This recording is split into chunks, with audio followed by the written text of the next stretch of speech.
এভাবেই লাখো মানুষের প্রার্থনার মধ্য দিয়ে দুনিয়া থেকে বিদায় নেন জিয়াউর রহমানের কনিষ্ঠ সন্তান আরাফাত রহমান কোকো। হৃদরোগে আক্রান্ত হয়ে 2015 সালের 24শে জানুয়ারি তিনি মালয়েশিয়ার কুয়ালালামপুরে মাত্র ৪৫ বছর বয়সে মৃত্যুবরণ করেন। ২৭ জানুয়ারি তার মরদেহ ঢাকায় আনার পর বায়তুল মোকাররম মসজিদে তার নামাজে জানাজা অনুষ্ঠিত হয়। পিতা শহীদ জিয়াউর রহমান যেভাবে লাখো মানুষের শ্রদ্ধা ভালোবাসায় সিক্ত হয়ে সমাহিত হয়েছিলেন, জিয়াউর রহমানের কনিষ্ঠ সন্তানকেও দেশের জনগণ সেভাবে ভালোবাসা জানিয়েছেন, দুহাত তুলে তার রুহের মাগফিরাত কামনা করেছেন। এখানেই জিয়া পরিবারের ব্যতিক্রম। জিয়া পরিবারের আসন জনতার হৃদয়ে, জিয়া পরিবার জনগণের প্রার্থনায়। জিয়া পরিবার হয়ে উঠেছে দেশের জনগণের কাছে নির্ভরতার প্রতীক, উন্নয়নের প্রতীক, গণতন্ত্রের প্রতীক। এই কারণেই জিয়া পরিবারের ইমেজ ক্ষুণ্ণ করতে দেশের স্বার্থবিরোধীরা সবসময় অপপ্রচার চালায় জিয়া পরিবারের বিরুদ্ধে।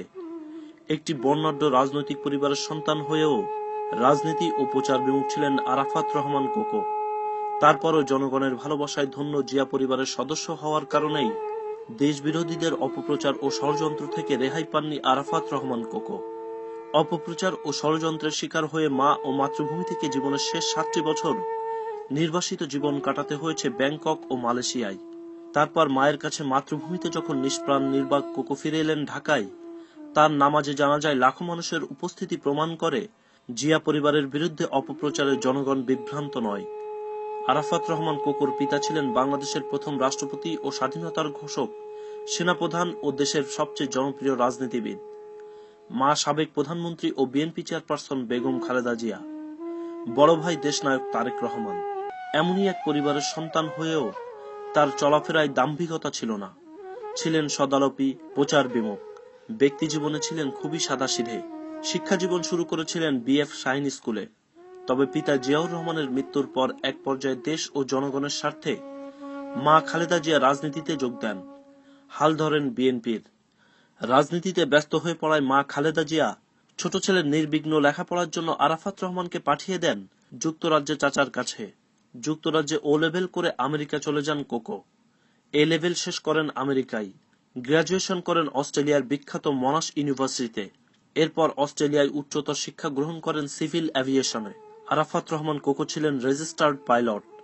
প্রশিক্ষিত পাইলট হলেও শেষ পর্যন্ত ঝুঁকে পড়েন খেলাধুলার প্রতি।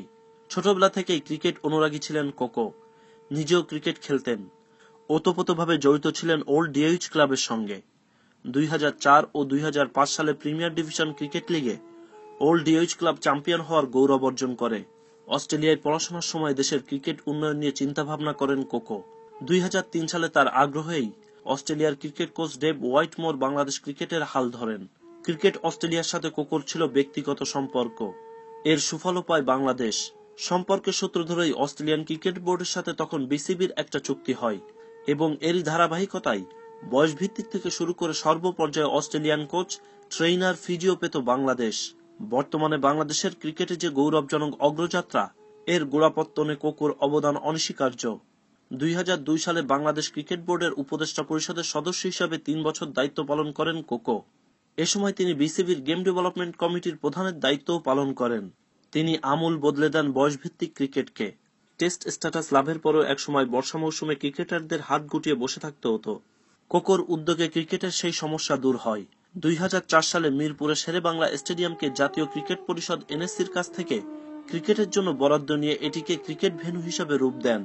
এখানেই শেষ নয়, একই সঙ্গে দেশের 6টি বিভাগে ক্রিকেট ইনডোর স্থাপনের নেপথ্য কারিগর ছিলেন আরাফাত রহমান কোকো। 2004 সালে অনুষ্ঠিত অনূর্ধ্ব 19 বিশ্বকাপকে সামনে রেখে মাত্র 6 মাসের মধ্যে বগুড়ার শহীদ চান্দু স্টেডিয়ামকে ফ্লাডলাইট সুবিধা সহ আধুনিক ক্রিকেট স্টেডিয়ামে পরিণত করেন তিনি। খুলনা, চট্টগ্রাম ও রাজশাহী বিভাগের স্টেডিয়াম এবং ফতুল্লা স্টেডিয়ামকে পরিকল্পিত ক্রিকেট ভেন্যুতে পরিণত করার ক্ষেত্রেও ছিল তার অবদান। বাংলাদেশে ক্রিকেট একাডেমির কাজও শুরু হয়েছিল কোকোর হাত ধরেই।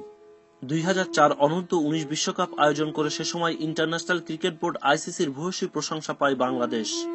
বাংলাদেশের ক্রিকেট সম্পর্কে আইসিসির সেই ধারণার সুফল পরবর্তীতে বাংলাদেশের ক্রিকেটের অগ্রযাত্রায় ইতিবাচক ফল দিয়েছে। একটি বর্ণাঢ্য রাজনৈতিক পরিবারের সন্তান হয়েও রাজনীতির বাইরে থাকা এই মানুষটির লাশের সঙ্গে শত্রুতা করা হয়েছে। রাজনৈতিক প্রতিহিংসা চরিতার্থ করতে অধিকার থাকার পরও বনানী সেনা কবরস্থানে দাফন করার অনুমতি দেওয়া হয়নি।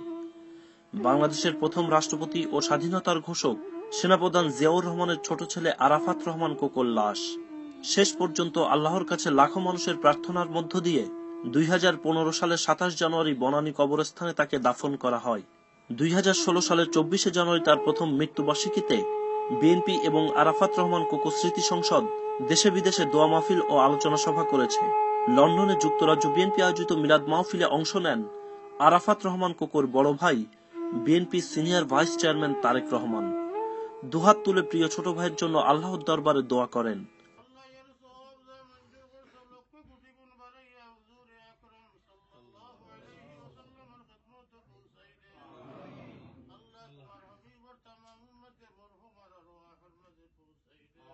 Zahid Gazi, ATV news, London.